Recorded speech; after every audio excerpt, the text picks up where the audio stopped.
What's up, kitty pies? Justin, Bridgewater's Finest on YouTube, Blockbuster_guy on Twitter.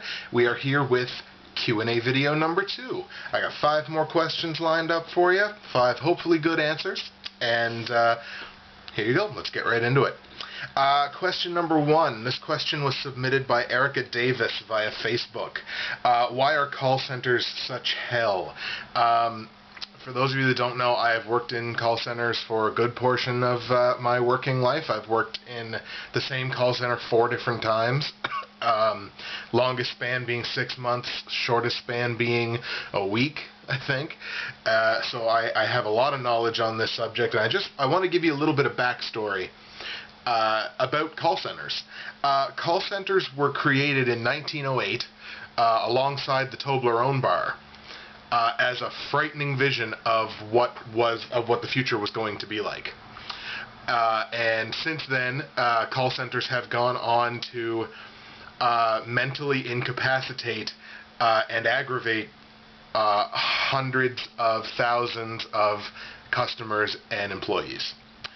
I'm going to imagine, Erica, that you're asking the question of why are call centers such hell for the people that work in them? And that's a fairly simple answer. Call centers are hell because you have, on one side, you have callers that don't give a fuck about you. You've got management that only gives enough of a fuck about you as they're contractually obligated to. And, you know, you have these companies that 98% of them who use call centers are really just money vacuums. We're talking about banking, credit cards, stocks, big capitalist corporations, things like that. So they're really just money vacuums.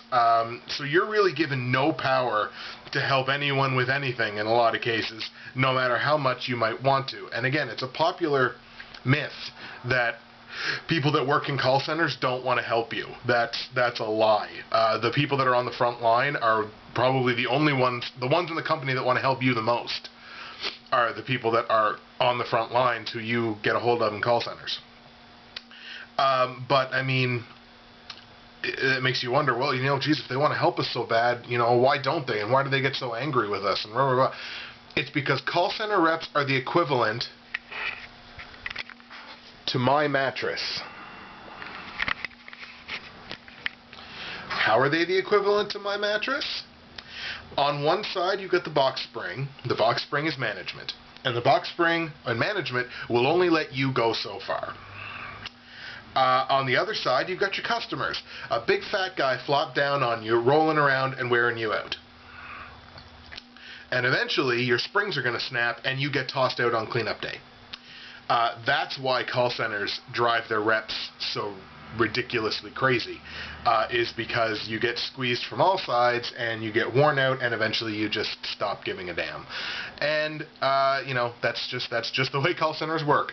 So Erica, thank you very much for your question and giving me the opportunity to vent about former employers. My next question was asked by Jake McDonald via Facebook. What are your thoughts excuse me, what are your thoughts on sexuality?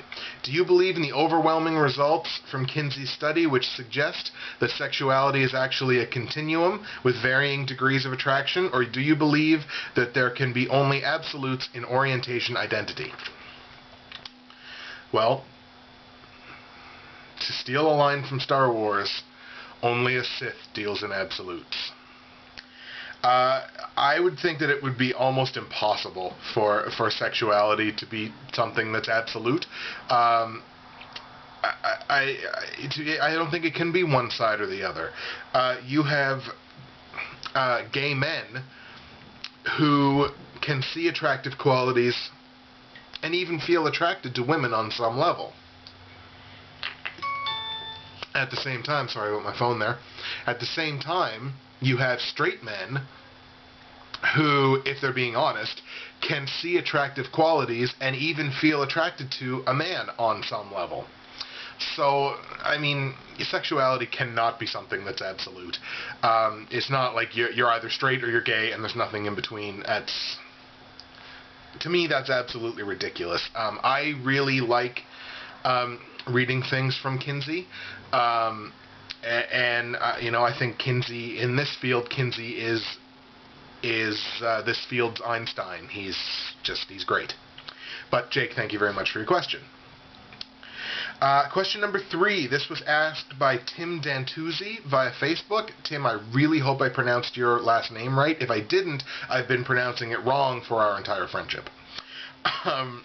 Do you think that the new Spider-Man movie is going to be a successful reboot or a failed attempt? And I'm actually glad somebody asked this, because it gives me an opportunity to sort of talk about the new Spider-Man movie a little bit. I'm not 100% sure why they thought a reboot was necessary. You know, I liked, to a degree anyways, I liked the previous 3 ones. The third one kind of fell a little flat, but the first 2 I thought were really good. So I don't really know why they thought a reboot was necessary, as opposed to just continuing with the way that they were going. But anyways, that's the decision that they've made. And this one for me, as far as whether it's going to be a success or a failure, is total crapshoot. I like the cast. You've got, among others, you've got Emma Stone playing Peter Parker's love interest, Gwen Stacy. And you've got, I know Martin Sheen is playing Peter Parker's Uncle Ben.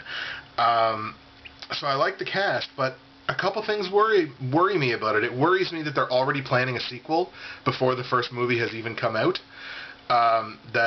It almost feels like they're going, well, we're not going to wait and see whether this totally flops or not. We're going to start planning the sequel now, so even if it flops, we can say, well, you know, we've already got the sequel going, so we might as well do it.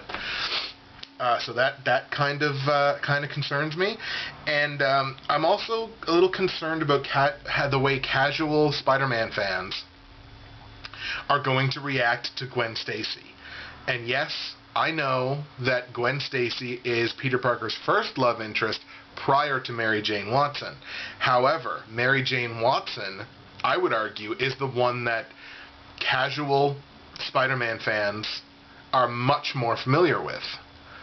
And I know, like, the way Gwen Stacy's character is dealt with in the comic books is seen by, you know, hardcore, like older, classic, old school Spider-Man fans, is seen with a bit of contention, and there's 2 definite camps on it. But casual Spider-Man fans, I would say, are more familiar with Mary Jane Watson. So I don't know how they're going to react to Gwen Stacy. I hope they react well. I never go into a movie hoping that it's going to fail. So I hope this ends up being a good idea, a good move for the Spider-Man franchise. That being said, I'm a little skeptical, and I'm a little on the fence about it, so I'm 50-50. But Tim, thanks for your question. Question 4. This was asked by Marcia McLeod via Facebook. If love is blind, why is lingerie so popular? Well, baby, why don't you come on over? Maybe we can find out together. Thanks for your question. The 5th and final question, asked by Samantha Lawrence via Facebook. Why do Atlantic Canadians have such an obsession with the weather? I will use Monday, March the 5th of this year as a perfect example as to why Atlantic Canadians are so obsessed with the weather. In the run of that one day, it was sunny, and then it was cloudy, and then it rained, and then it snowed. And then the sun came back out, and then it snowed some more, and then it rained some more, and then it snowed some more, and then it was cloudy again. Atlantic Canadian weather is like a kid with ADHD, and you got to pay attention to it just to, you know, you got to keep a constant eye on it just to see what the hell it's going to do next. So that's why Atlantic Canadians are so obsessed with the weather, Sam. Thank you very much for your question. Those are the 5 questions we're going to put into this Q&A video. I want to thank everyone that has submitted questions. Again, if I didn't get around to you, hoping to get around to you next time. Keep submitting your questions, please. Submit them via Facebook if you have me on Facebook. Submit them via YouTube, youtube.com/user/BridgewatersFinest. Submit them on Twitter, twitter.com/blockbuster_guy. Get your questions in there. There's no question that I will not answer. I try to make them funny, and I try to answer the question as well. Yeah, get your questions in there. I love doing these videos. There is nothing that I will not answer. That's it for me, Justin. Bridgewater's Finest on YouTube, Blockbuster_guy on Twitter.